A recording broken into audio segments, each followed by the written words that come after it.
Toledo, Ohio. The Live and Alive tour is headed your way. I'll be there Friday, April 26th and Saturday, April 27th at the Funny Bone. Los Angeles, Sunday, May 12th, I'll be at the Bourbon Room for my show during the Netflix is a Joke Fest. Let's sell this thing out.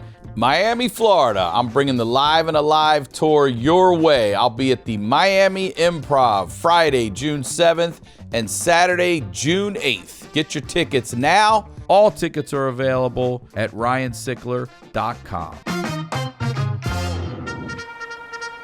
Hey, baby, we're going to be here all day. We're going to be here all day, baby. I like this kind of party. Welcome back to the Wayback. I'm Ryan Sickler, ryansickler.com, and Ryan Sickler on all your social media. Look, man, I'm very excited about this show here. Very excited to have our guest on today. Ladies and gentlemen, please welcome Sam Tallent. Hello, everyone. It's an honor to be back on this storied program. Such a long history to this thing. Thank you for being here. Hey, man. When I was a boy and I started in stand-up, I said, I cannot wait to be on the way back with You Ryan. believe it? Yeah. Look, did you ever have, so this whole show obviously is about sitting in the back of that station wagon, facing out the back, some old times, nostalgia. Did you ever have, well, let me ask you this. What was your favorite, family car? Did you have one that you actually loved? I loved my grandfather's pickup trucks. What kind were they? I don't know, just like old Was he ever Fords. loyal to Ford? So he was a Ford guy, yeah, Ford, I think so. And he'd pick us up, we'd pile in the back of there. You ride in the back of the bed? Oh, of course. Yeah. What's the point of going to Grandpa's house unless it's an active death wish? No, my dad had a bunch of Volkswagens that had the upholstery that was probably asbestos, and if you were to get in some kind of fender bender, you would just burst into flames and melt. And I never really cared too much for those. We had Pathfinders. My mom made a hardline Pathfinder move right around when I was 10 or 12. That's a good Nissan. And every now and then they would smoke they'd smell like cigarettes in there. And you'd be like, but no one smokes. And then you grow up. You find out they all Daddy might have had a Marlboro for 35 years, All of a sudden he's on vacation and he's like, hey, what are those, American Spirit Blues? And he just knows how to roll it out right away. And you're like, oh, okay, Dad. Very good. We were talking about your dad before, and you've done the Honeydew podcast where you talked about your dad. The rival program here. Our sister show. Yes. You mentioned that your dad was a coach for you growing up for sports and stuff. What was that like? It was the best. He was the head football coach from 3rd grade until middle school, until 7th grade.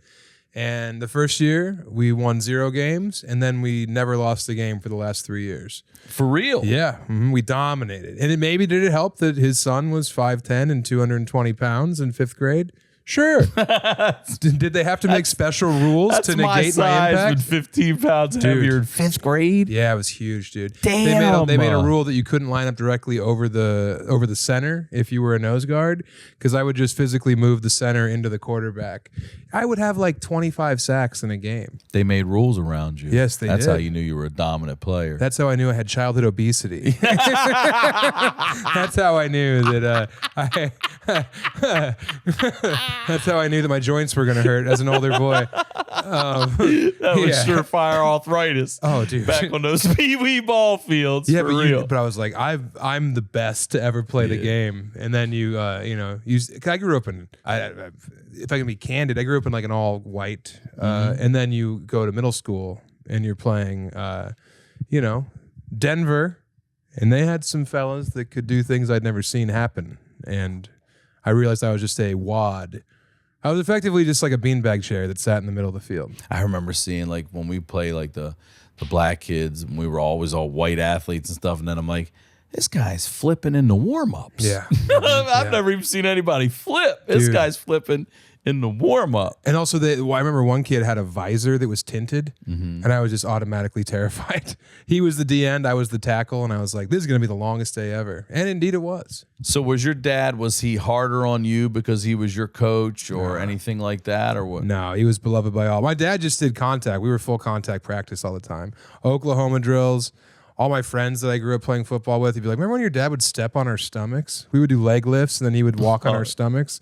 So yeah, all the other teams were running these very complex schemes, and we had Jesse Kendig left, Jesse Kendig right, Clay Rader up the middle, and we just would put up 49 points on everybody. We used to have coaches, I'm 50, so I got you by plenty of years. Sure, and yeah. My little league 28 coach, years. his name was Al. And I look back at it now, he's probably 27, 28, maybe 25, jeans, tight athletic shirt, ball cap, tinted glasses, but there were the transition, you know what I mean? Yes. And always smoking a cigarette. And Really? I mean, On the sideline? not only on the sideline, at practice in the dugout, and always reaching around you to show you how to bunt with this cigarette burn. And I always talk about, he's like, why aren't you doing this? I'm like, because I can't fucking see, dude. You're burning the shit out of my eyes. I've got Salem in my ear. Salem, yeah. Dude, I had a coach named Dan Peters who coached my baseball from kindergarten all the way through 8th grade. And we were like, damn, Dan Peters is the man. And then we found out that Dan Peters, his beautiful wife, her brother grew some of the best pot in Northern California, and he had an abundance of it. So we were like, man, Dan was so funny and chill. And then you grow up and you you're with his son and you're digging through his top drawer and you just find the first ounce you've ever seen. You're like, oh, this explains his patience for me when I couldn't hit switch. Yeah. When I couldn't dig the curveball out. This is why he would just be out there all night long because, what was he going to do? Go home and listen to Fish? I would steal signs. That was my thing. When I was playing baseball, I was so bad at baseball. Mm-hmm. I was a big kid, but I couldn't power hit. So they would just put me in left field. And I remember watching and stealing the signs for stealing bases or whatever. And I would just yell out he's going to steal. And the coaches, they would have these meetings at the mound. They'd be like, Sam's out there stealing signs. He's 12 years old. What are you teaching these kids, Dan? And I remember Dan, here's how I learned the word. He said, he's precocious.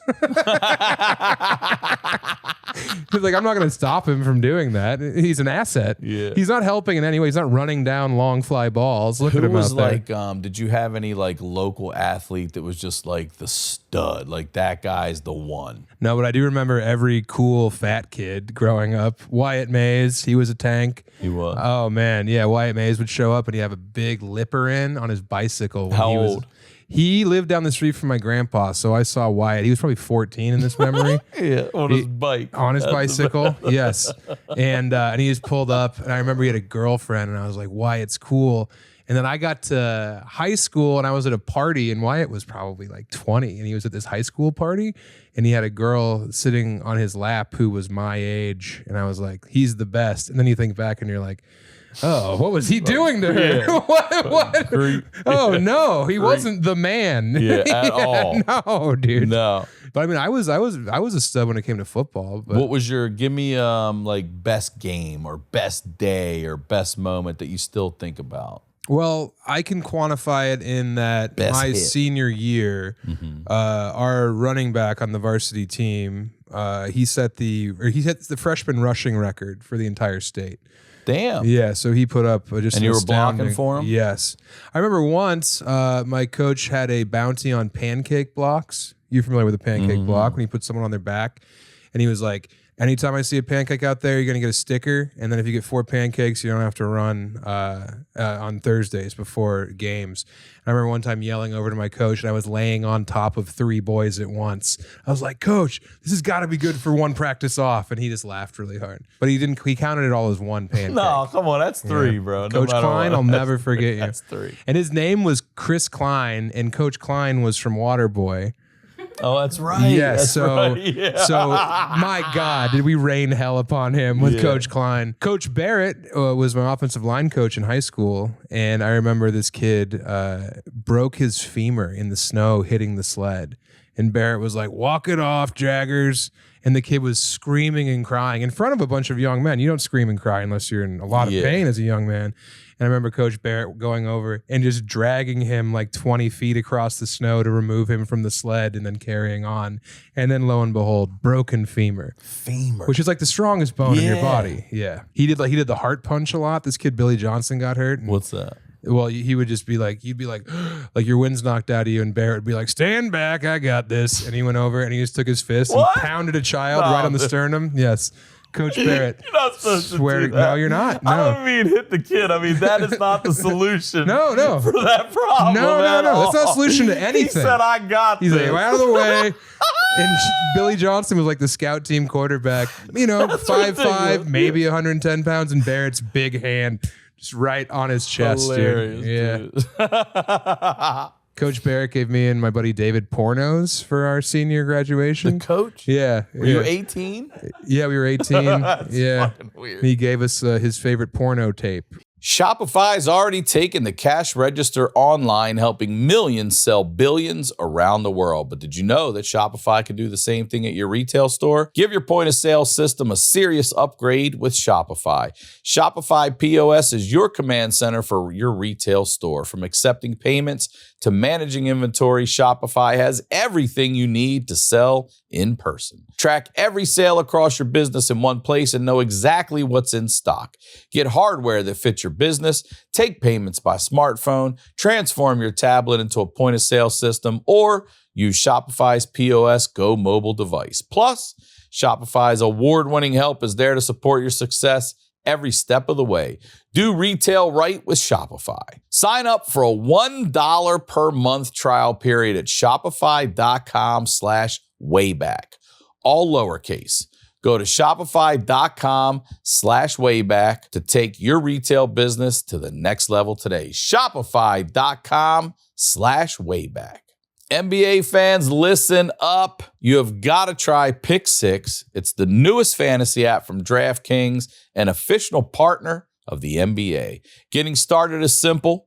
It uses individual player stats and it asks fantasy players to basically answer a more or less question when you're making your picks. So, for example, will a player have more than 2 rebounds or will a player have less than 4.5 assists? Pick your favorite players and compete for huge cash prizes. Download the new DraftKings Pick 6 app now using code Sickler and take on the competition with your best NBA player picks. Only on DraftKings Pick 6 with code Sickler. The crown is yours. Gambling problem? Call 1-800-GAMBLER. 18 plus in most eligible states. Age varies by jurisdiction. Eligibility restrictions apply. Pick 6 not available in all states, including but not limited to Connecticut and New York. For up-to-date list of states, visit dkng.co/pick6states. Void where prohibited. See terms at pick6.draftkings.com/promos. Wait, Yeah. It was a hand-me-down? It was a VHS tape. That's disgusting. In 2005, he gave us a tape. Yeah. It's got cum all over that. Oh, yeah, it was glazed. It was it's terrible. sick, dude. Yeah, it was like, yeah. What was it? Do you remember? I can't remember the name of it, but there was a really cool 2 girls, 1 guy scene. Oh my! I remember me and God. David watched it like kind of like, oh, this is crazy. We were watching a porno tape our coach gave us, and then like when that scene came on, we were both immediately very quiet and serious.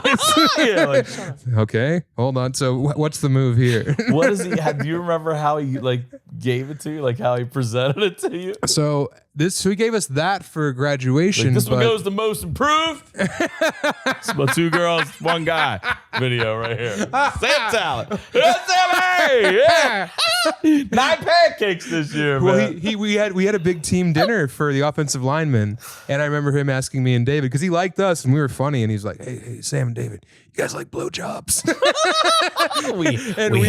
we were fat boys, you know. I'd never had touched my penis at this point, and me and David being like, "Of course, coach. All the fellas love blowjobs," and he's like, "Y'all got to go to Tijuana. $5 a blowjob." He's telling you this? Yeah, like over the table coach. while the other offensive How linemen are old do there. you think, looking back, how old do you think he was at the time? I'd put him at 35 probably. That's your owned, age. He had a bunch of money because he owned an excavation company, and he would just like dig trenches, and then he would come with just a giant horseshoe of dip and ask if we like blowjobs. Dude, you could never. He thought he invented sharding. Never. He what? He thought he invented sharding. What do you mean? So there was a kid named Evan, and he sharded on the field, and I remember he had to come out of the game, and coach was like, "Why'd you pull him out?" And it's like, "Well, he sharded." And coach was like, "What's that?" And it's like, "Well, he farted and he shit his pants." And coach was like, "There's a name for that? I do it all the time." He thought he was on the cutting edge. Yeah. So he had been doing it all the time, but Yeah. he didn't know it had been coined. He didn't know it was a thing. He didn't know it was a cultural phenomenon he was a part of. Yeah. I do that all the time. And then then he just wouldn't quit all talking the about time, sharding. yeah. Like it was a curse that he carried alone forever. Yeah, Barrett was the man. These are the men leading us into the future, these guys. Yeah. Oh, the greatest. I wonder what the hell happened to him. I hopefully he's got. I remember his whole thing. he played football at Colorado State University, and he kept telling us like, and the softball team, they said they were lesbians. I'll be the judge of that. Because when I was at CSU, those girls said they didn't want to play ball. And then they got a big bat in their hands and they wanted to play ball. And I'm like 17, like, please stop. How about do you have any childhood fears? Yes, I had an abundance. You did? Oh, yeah. Like what? Clowns and heights. Why clowns? Because when I was a wee boy, remember the first It came out starring Timothy Curry? Yep. And I had older cousins, Alita and Sarah Fernandez. It's always the older cousins. And dude, I never had older boy cousins. Older girl cousins, they are sent from hell. They are here just to like encourage just psychic trauma upon you. And I remember they made me watch It, and then they locked me in a chest, like a trunk. No. Yeah, they locked me in a trunk, and then they stood outside, and they're like, Sam, do you want to get out? And I'd be like, more than anything. And they're like, Pennywise is out here. I'm like, leave me in, leave me in. Leave me in. So I was in there for like 3 hours. Yeah. So clowns, man. What do you got, Kirsten? How did you cope with your fears as a child? You have any strategies or mechanisms? How did I cope? Obviously, did you food have any and soda pop? Yeah, just ginger ale's not bad for you. It's made of ginger. Did you have any like forts or escape plans, or did you ever worry about anyone breaking in? Like I had a friend of mine, Tammy, and she was like, I have this whole thing set up. I'm like, what? She's like, if someone breaks in, her bed was up against the wall. She would roll between her bed and the wall and go down under it. And she thought she could roll out of it and get out of there. I was like, you're gonna get shot 9 times. She's gonna log roll out full as opposed 360 to and walking. hustle out of there. Yeah. Well, no, if he was coming in the room. That's why I was like, you're dying. You had a good run, Tam. You know what was scary, dude, is when I read a lot as a kid, again, precocious, and I remember reading In Cold Blood, the Truman Capote true crime, and that house was in like the exact same. In Cold Blood house was in Kansas, and it looked exactly like the house I grew up in, and also it was very far removed from the rest of society, much like my house. And I used to have dreams all the time that me and my family were brutally murdered. You would see that? Oh, I would be there. I'd be tied up in the chair. I'd see my dad get the axe handle to the back of his head. What? Just like full scale annihilation How dreams. often are you dreaming that? Oh, dude, I had these dreams constantly. They were pervasive until I think I had one. I stayed at my dad's house, my mom and dad's house, like 3 months ago, and I had one a couple days later. The same dream. Dude, that now house I was is an adult. haunted. There's something in there. Oh, dude, my house is so old. People were born in there. They died in there. The main part of my house was In built Colorado? in like 1890.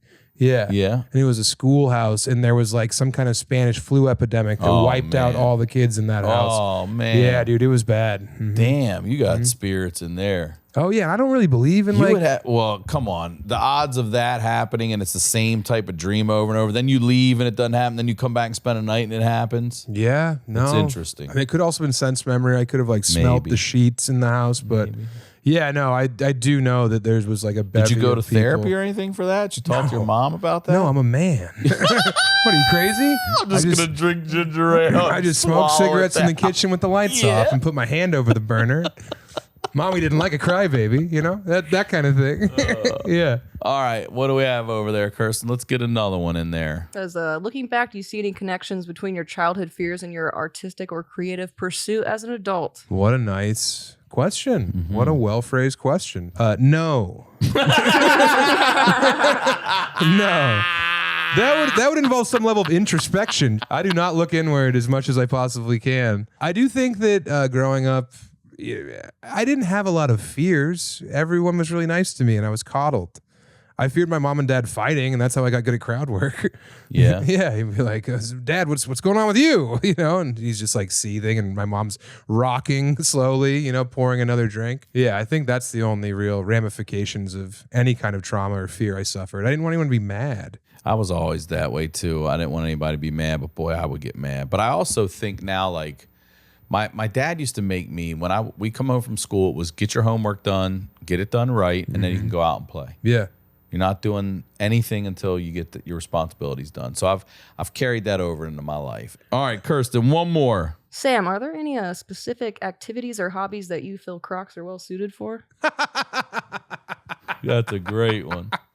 The airport, dude. The airport and the beach. Dude, Crocs, I came in here wearing the Crocs. I refused to wear them on camera because I didn't want a bunch of people thinking I was a Croc guy, even though they dominate my home footwear regimen because I like to be shoeless at home. Do you go, what's it called when you flip up the back? I forget. I don't There's know. modes. Sports mode. Sports mode. That's the dumbest Sports thing. mode is, do you wear them sports or You're do you not flip them up off-roading and with slide that them thing, in? bro. I put my bloated feet in and I say, God, I can't believe I took 80 steps today. 80? I'm not doing anything sport mode related. Crocs are for the plus size guy who doesn't want to admit that things have gone too far. You know what I mean? He doesn't want to admit that things are out of control, that he's lost the battle. You know, if it's one piece of molded plastic because Velcro's too much, you really got to figure shit out. But I do like them at the airport because you don't have to worry about taking your sneakers off. I've tried to make my airport experience so what's the word, streamlined, efficient. That Crocs are definitely a big part of that. My sister got them for me for Christmas because she said, "Well, David Bory has them, and Alex Creasy has them. These are two of the fattest men I know." And I was like, "Well, why am I lumped in with this? Why am I giving up? Yeah, why, Sophie? I didn't throw the flag into the ring yet, you know." So anyway, they're really good for the beach too because I love the water. But sometimes you step on like a shell or something, and it cuts you up. You ever accessorize those Crocs? You ever put a giblet in there? No, that's asinine. And when I see adult men with shoe accessories, Wait, you do see adult men with stuff in their Crocs? Oh yeah, dude. I would do it if my daughter gave them to me. Sure. I would That's do why that. I have tattoos on my hand right now Yeah. because my niece gave them to me. Yeah, but no, it's like, this is your personality, cool plastic shoe guy. Cool plan. This is what you're hanging your hat on now? What, because you couldn't find a bowler hat that fit? So now you got to be cool plastic shoe guy? No, I would never, ever. I mean, I'm upset that we're even talking about me wearing Crocs right now. I thought this was a safe space built on trust and mutual podcast. respect, but no. Other podcast. Yes. Yeah. This I'm furious. Kazzy, what have you done? Thank you, Kaz. Yeah. Thank you too, dude. Thanks for being here for this. Oh, dude, what and a doing hoot. this episode You're with so us. good at this. That's nice. You let people talk, and then when I run out of steam, you're introspective, and you do a great story about some lady faking a heart attack or whatever. I tuned out, but I tuned out. he yeah, said. no, you're so good at this, man. Please plug and promote everything one more time. SamTallent.com, Tallent has all my tour dates. I'll be in Europe. I'll be in Australia. I'll be all over the United States. Get tickets to those shows. And you can follow me at Sam Tallent on Instagram and listen to my podcast, Chubby Behemoth, which I always forget to promote. And my co-host thinks that I'm doing it on purpose. Chubby Behemoth. That's right. Does he wear Crocs as well? No, he can't. You can't see his feet. What's he wear? He has a wheelchair. He wears wheels. Yeah. He's never been faster. Yeah. No, I don't know. He wears like Vans, and it's like, dude, you're 300 pounds. Quit punishing the You should get ground in a and your van. feet. Yeah. All right, guys. I am Ryan Sickler. Ryan Sickler on all your social media. RyanSickler.com. Get your ticket to see me on tour at RyanSickler.com. Talk to y'all next week.